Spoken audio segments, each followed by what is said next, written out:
What do you think of when you hear the word strong? Do you think of powerful muscles? A loud voice? Or do you think of something quieter? Something deeper? I think of the quiet strength it takes to get up every single day and choose joy. I think of the strength in a hand that has held children, grandchildren, and the love of a lifetime. I think of the strength it takes to keep walking, keep exploring, keep living with grace and with purpose. This strength, this beautiful resilience, it's held up by a framework you can't see. A silent, powerful scaffolding that carries you through every single moment of your life. Your bones. Hello and welcome. I'm so glad you're here with me today. We need to have a heart-to-heart conversation about protecting that very framework. Because after the age of 60, something changes. Our bodies are different. They require a different kind of care, a more conscious kind of protection. There's a silent process that can happen, a weakening of our bones that often goes completely unnoticed until it's too late, until a slip on the pavement becomes a fracture, until bending down to pick up a grandchild leads to a sharp, searing pain. This condition, osteoporosis, means porous bones, and it can steal our independence, our mobility, and our confidence. The shocking part? It's not just about getting enough calcium or vitamin D. Doctors and nutritionists are now warning that some of the most common, everyday foods we eat, foods that might be in your pantry or refrigerator right now, are quietly acting like thieves, stealing the very strength from your bones. Today, we're not going to talk about fear. We're going to talk about knowledge, because knowledge is power. We're going to unmask 4 of these common culprits. And I promise you, by the end of our time together, you will feel empowered to protect the incredible, strong life you've built. So please stay with me. This is too important to miss. All right, let's start with one of the most masterful escape artists in our diet, salt. Or more specifically, sodium. We all know the salt shaker. It sits on the dinner table, a familiar friend we call upon to add a little zest to our meals. Pinch here, a dash there. Seems so harmless, doesn't it? But the salt shaker is only the tip of the iceberg. The real danger lies in the salt we don't see. The salt that's hiding in foods we eat every single day, foods we often consider to be healthy. Here's the shocking truth. For every 2,300 milligrams of sodium you consume, which is about 1 single teaspoon of salt, your body flushes away about 40 milligrams of precious calcium in your urine. Think about that. The more salt you eat, the more your body is forced to get rid of the very mineral your bones are crying out for. It's a quiet, relentless process of weakening your foundation, day after day, meal after meal. I think about my own father. He was a man of simple tastes. After my mother passed, he relied a lot on canned soups. They were easy, they were warm, and they reminded him of home. He'd have a bowl almost every day for lunch. He also loved cottage cheese, thinking it was a great source of protein and calcium. But for years, we had no idea that a single can of his favorite chicken noodle soup contained nearly a full day's worth of sodium. And that healthy cup of cottage cheese? It could have more than 700 milligrams. He was unknowingly creating a perfect storm inside his body, where the calcium he was trying to get was being constantly battled and expelled by the overwhelming amount of hidden salt. He developed severe osteoporosis, and the back pain he endured in his later years was a constant, heartbreaking reminder of this silent battle. It's not just the obvious culprits like chips and cured meats. It's in your breakfast cereal. It's in your bread. It's in salad dressings, frozen dinners, and even condiments like ketchup and mustard. It's a quiet thief, and it's everywhere. The solution isn't about eating bland, boring food. It's about becoming a detective in your own kitchen and rediscovering the joy of real flavor. First, read the labels. Make this your new habit. Look for low-sodium versions of your favorite foods. You'll be amazed at the difference. Second, rinse canned goods. If you use canned beans or vegetables, give them a good rinse under water. This can wash away up to 40% of the added sodium. Third, embrace herbs and spices. This is where the magic happens. Reawaken your taste buds with the incredible world of flavors beyond salt. Garlic powder, onion powder, dill, paprika, rosemary, thyme, a squeeze of fresh lemon or lime juice. These can make your food more delicious than salt ever could. And while you're cutting back on sodium, Actively increase your intake of calcium-rich foods. But be smart about it. Choose low-fat plain yogurt, leafy greens like kale and bok choy, sardines, and fortified almond or soy milk. You're not just stopping the thief, you're rebuilding the vault. There's something so nostalgic about the fizz of a soda, isn't there? It's the drink of summer barbecues, movie nights, and afternoon treats. For decades, it's been a staple in the American diet. Many of us have switched to diet sodas, believing we're making the healthier choice. But I'm here today to share a shocking and vital warning, especially for those of us over 60. When it comes to your bones, that can of soda, regular or diet, could be one of the most damaging things you consume. Here's why. Many dark-colored sodas, like colas, are loaded with phosphoric acid. This chemical gives the soda its tangy flavor, but inside your body, it can create a dangerous imbalance. To neutralize this acid, your body may have to draw calcium directly from your bones. It's like using your life savings to pay off a daily debt you didn't even know you were racking up. Furthermore, the immense amount of sugar in regular sodas causes a cascade of inflammation throughout your body. Chronic inflammation is a known enemy of bone health, disrupting the natural process of breaking down old bone and building new, strong bone. I have a dear friend, Brenda, a retired nurse, sharp as a tack. She was always so careful about her health. She never touched a regular soda, but her one vice was her afternoon diet cola. She called it her little pick-me-up. She thought because it had 0 calories and 0 sugar, it was harmless. When she suffered a wrist fracture from a simple fall while gardening, she was devastated.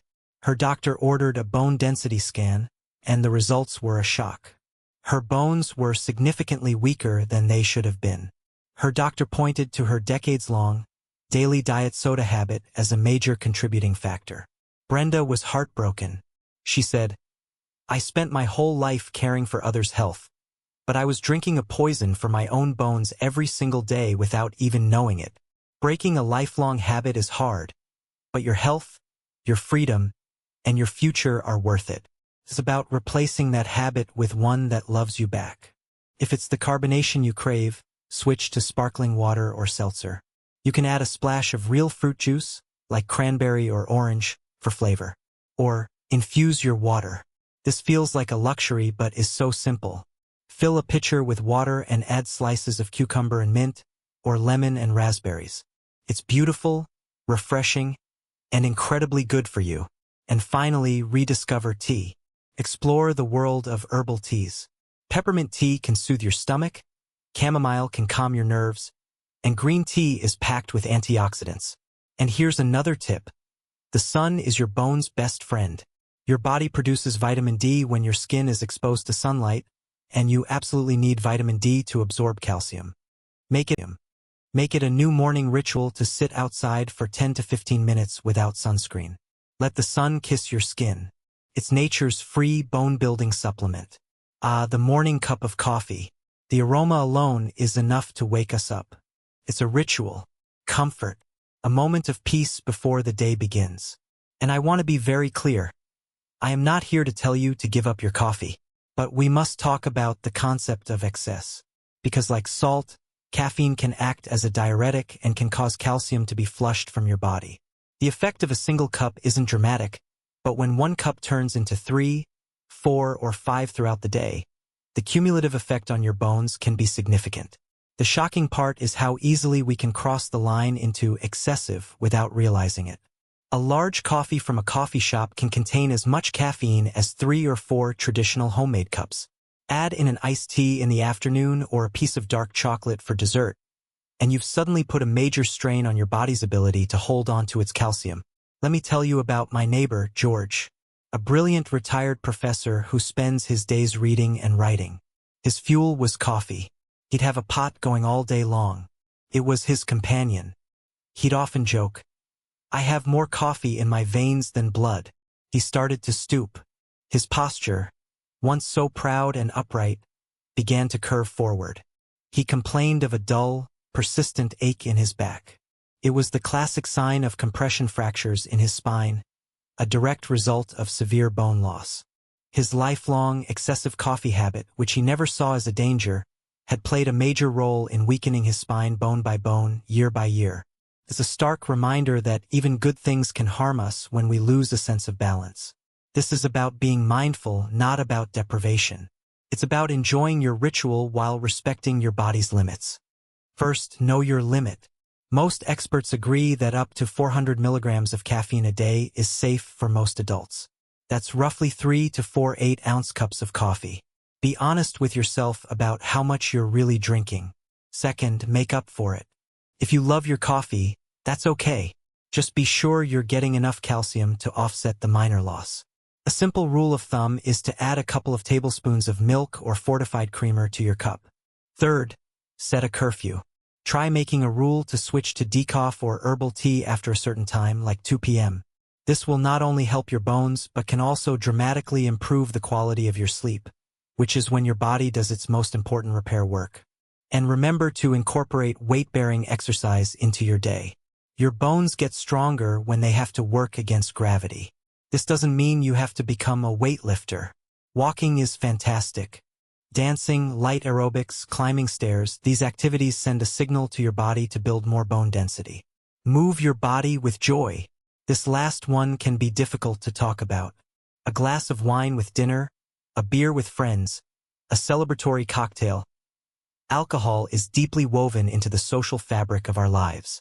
It can feel sophisticated, relaxing, and celebratory.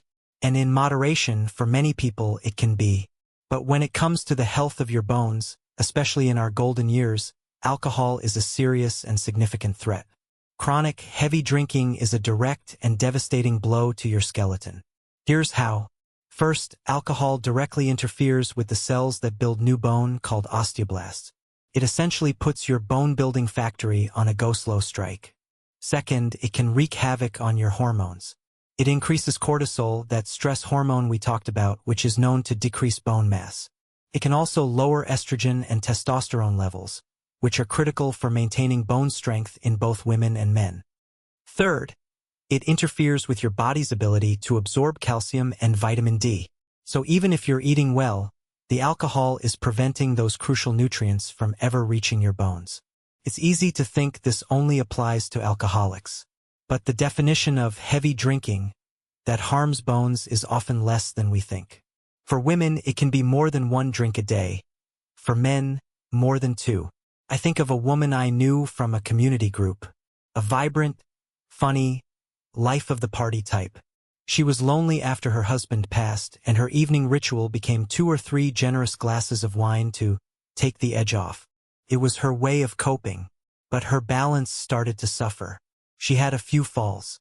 The last one resulted in a hip fracture, a devastating injury for an older adult. The doctors were clear. Her excessive alcohol use had severely weakened her bones, turning a preventable fall into a life-altering event. She lost her home, her independence, and a piece of her spirit, all because of that quiet, nightly ritual. If you drink, this is a moment for honest self-reflection. It's about making a conscious choice for your future self. First, be honest about your pour. That 1 glass of wine. Is it a standard 5-ounce pour? Or are you filling the glass to the brim? Measure it. Knowledge is the first step. Second, practice mindful moderation. Stick to the guidelines. No more than 1 drink per day for women, and no more than 2 for men. And try to have several alcohol-free days each week to give your body a break. Third, discover sophisticated alternatives. The world of non-alcoholic beverages has exploded. There are incredible non-alcoholic beers, wines, and spirits that taste amazing. You can still have the ritual and the special glass without the poison.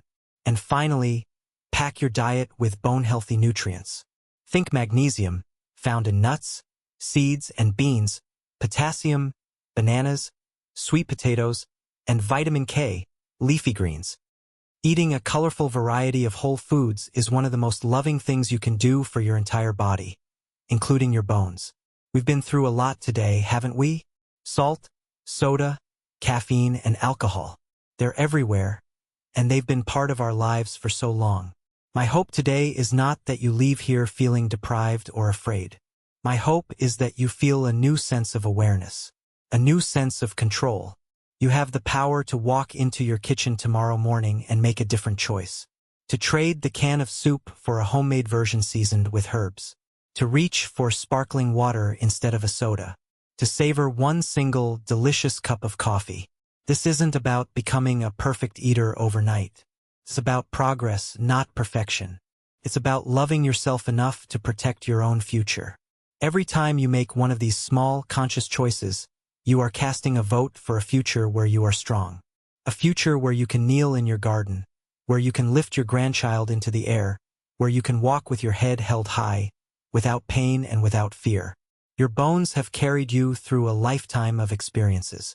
They are the scaffolding that holds all of your precious memories.